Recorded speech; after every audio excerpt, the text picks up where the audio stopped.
Good morning, beloveds. We have a treat today. Our reading is an Ernest Holmes. So, I am thoroughly enjoying the Beyond Appearances because with this book, which I'm showing you the back of the book. This is the front of the book. Yes, it's in two pieces. What I'm enjoying about it is because it's a collection of daily readings from the Science of Mind, the magazine, the daily guides. And it's been, what I've been getting is, practitioners and ministers who are interpreting Ernest Holmes' work. And occasionally they toss in an Ernest Holmes. So we've got an Ernest Holmes today. All right, so it is May 15th. Our title is Divine Intelligence Directs My Faith. The first quote is, "But we speak the wisdom of God in a mystery, even the hidden wisdom, which God ordained before the world unto our glory." And that is 1 Corinthians 2:7. The second quote is, "They who are happy within, who rejoices within, who is illuminated within, becomes the eternal, goeth into the peace of the eternal." And that is the Bhagavad Gita. The hidden wisdom of God is the knowledge that we are one with the divine being.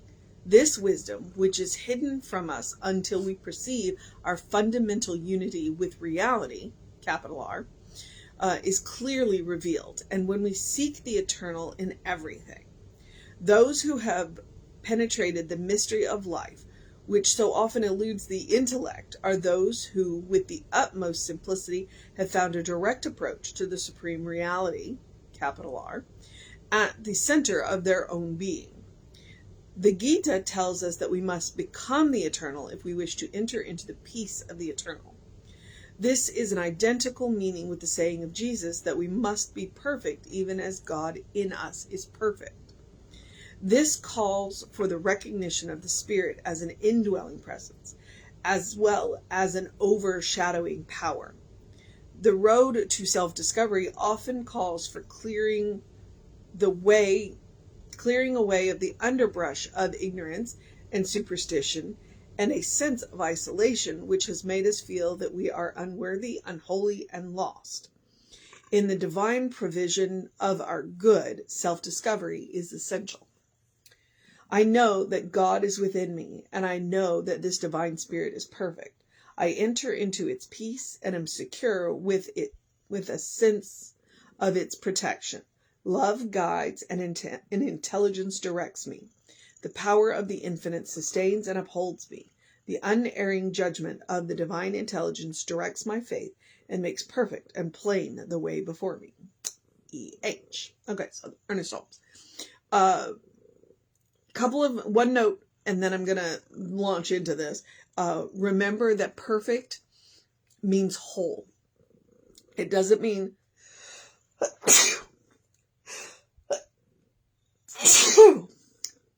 flawless. And I'm done. It means whole. It means complete. It includes everything. Now, so let's go back to the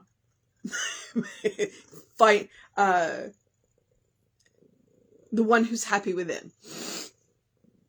Basically, there's this meme, and I see it occasionally when it goes around on Facebook.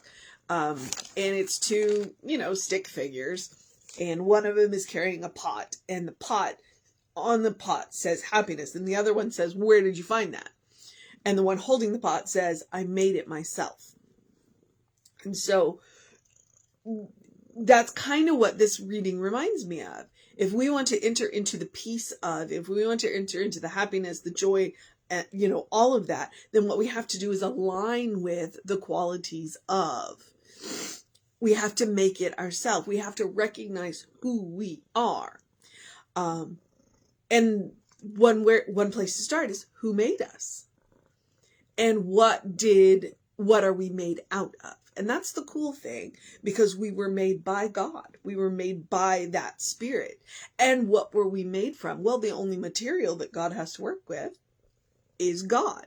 So we were made by God, of God. We were made by Spirit, of Spirit, which means we already have all of those qualities within us. We have the joy, the creativity, the happiness, the peace. They're already within us. So if we want to have those in our life, then where to go is within. To go and recognize that we are divine children. We are divine children of the divine. And that means that we have the power to activate all of those qualities within ourselves. And we have the ability to recognize them in each other and in the world around us, because they already exist within us. And our life does tend to run maybe I shouldn't speak for everybody, but my life does tend to run a little bit better when I recognize the qualities of God in the people around me, even when they're not on their best behavior, especially when I'm not on my best behavior, because then I can go back and remind myself, okay, you know what? I am a beloved child of God. I can do better. And when I see people who are having a bad day, because they do, then what I can say to myself is, they are a beloved child of God. They have within themselves all that they need.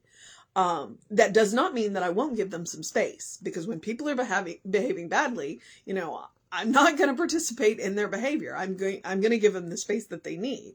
I don't have to.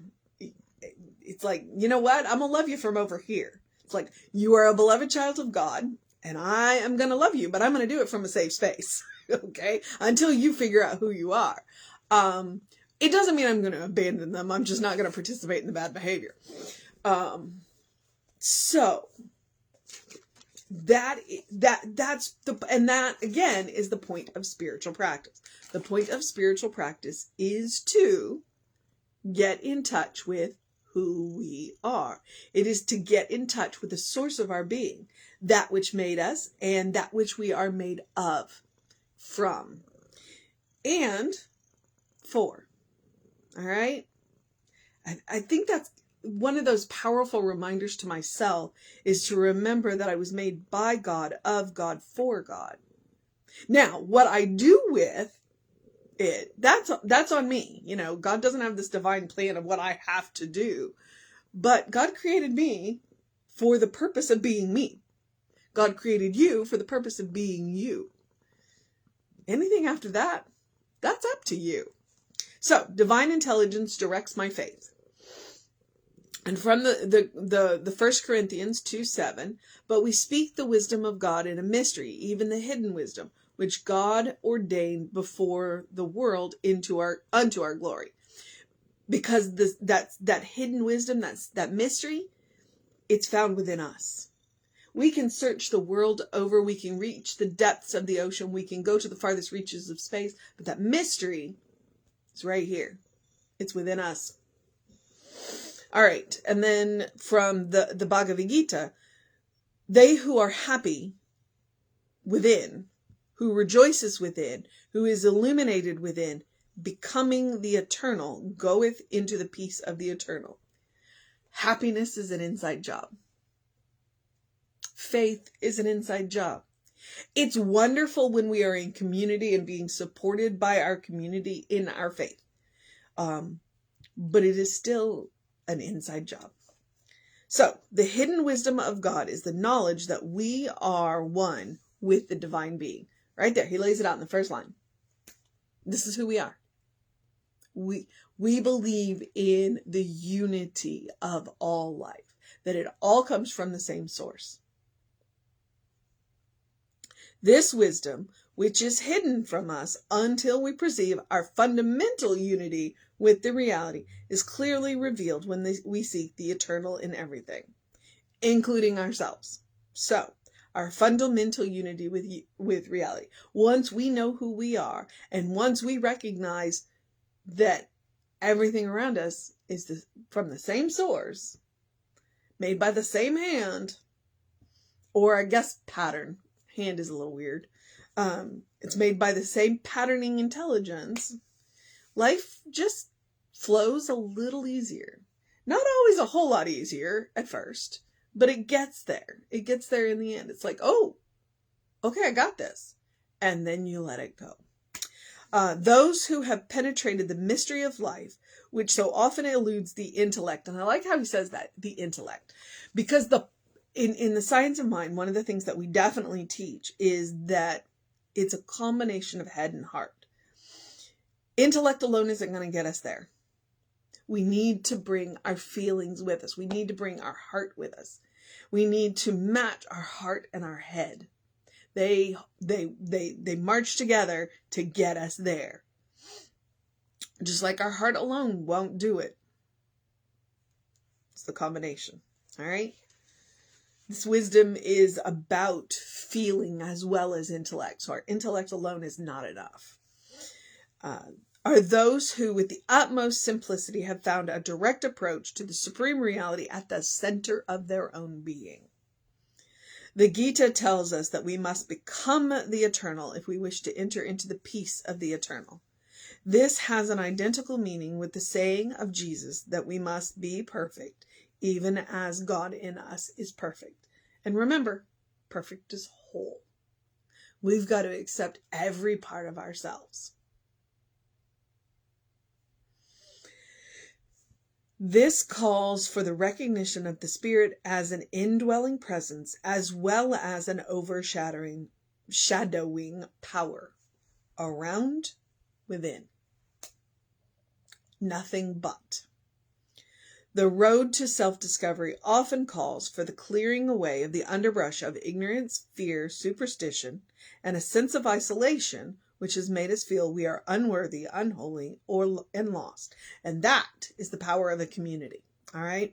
So while we are working on who we are and getting rid of ignorance, fear, and superstition, and ignorance is a choice. Ignorance is a choice. It's like, no, the information is available to you, then you are choosing to ignore it. And then a sense of isolation that has made us feel unworthy, unholy, and lost. So that sense of isolation, that's the benefit of a community. Yes, it is about self-discovery, but when you do it with a community, you realize you're not alone. So please, if you are not actively engaged with a community, engage with the community. You know, you have so many choices. And a lot of these communities are online with, where you can interact. So please engage with the community. That's one of the reasons when we do the Sunday service, we have the chat available.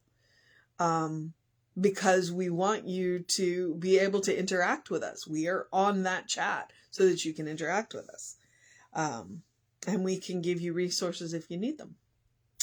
Or direct you to them, I guess is what I should say.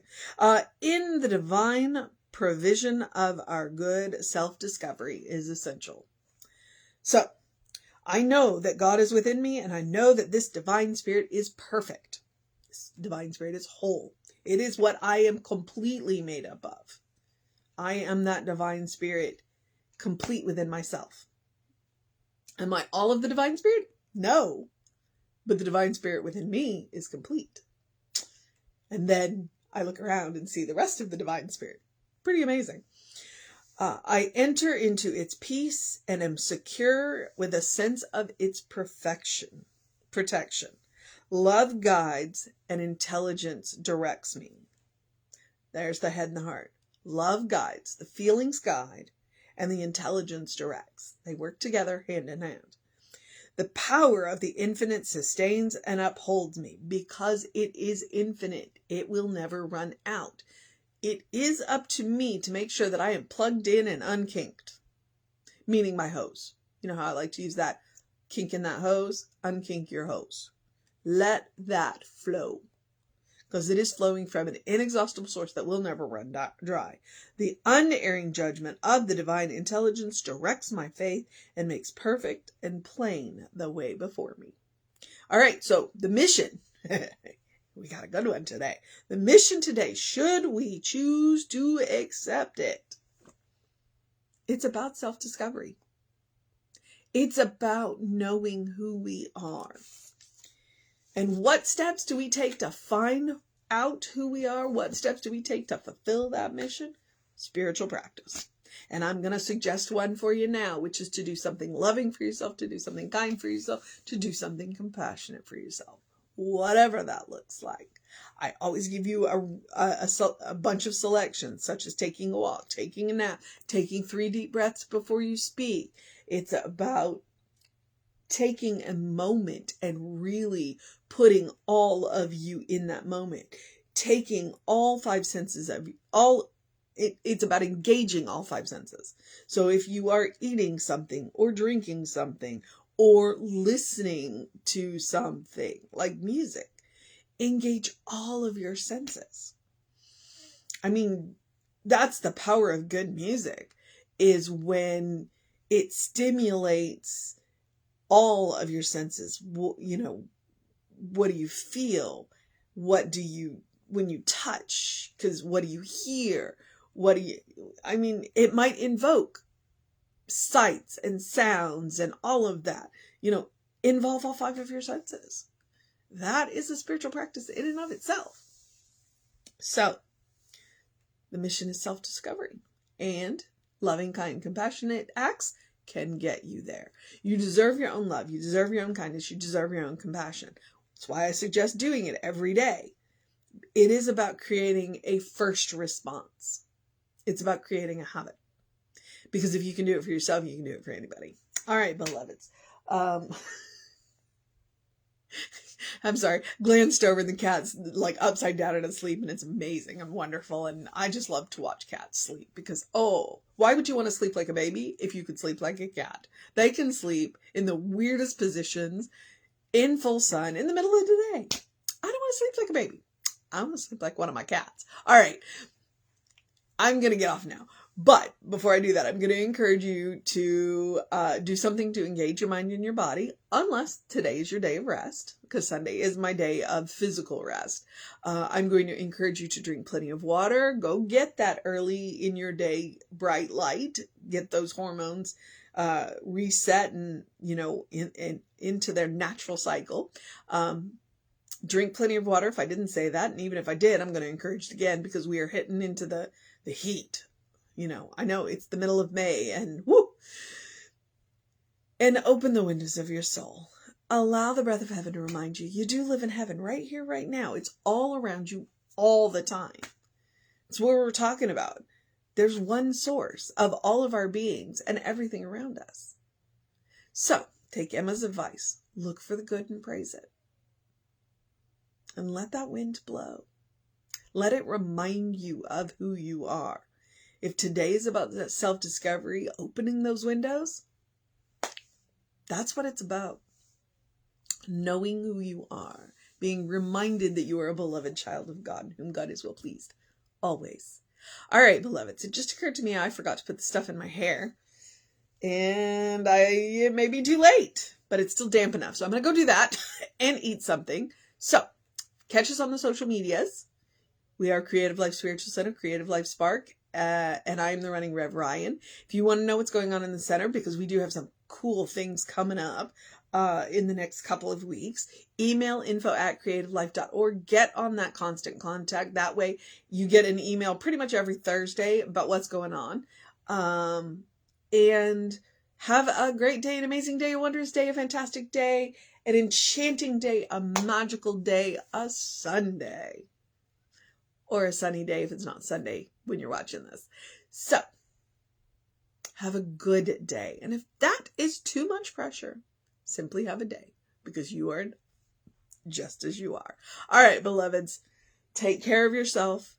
Know that Reverend David will be on around 5 p.m. with you. I will be back with you at 9 a.m. But we will also have an 11 a.m. service for you very soon right here on Facebook Live. And it'll be up on YouTube tonight. So, however you watch us, you can find it. I divided up into playlists by the month, so you can find any month with any theme, whatever it is. Yeah. All right, I just need to go. All right. Because I got to eat breakfast before I go to the service. Know that you're loved, and I will see you next time.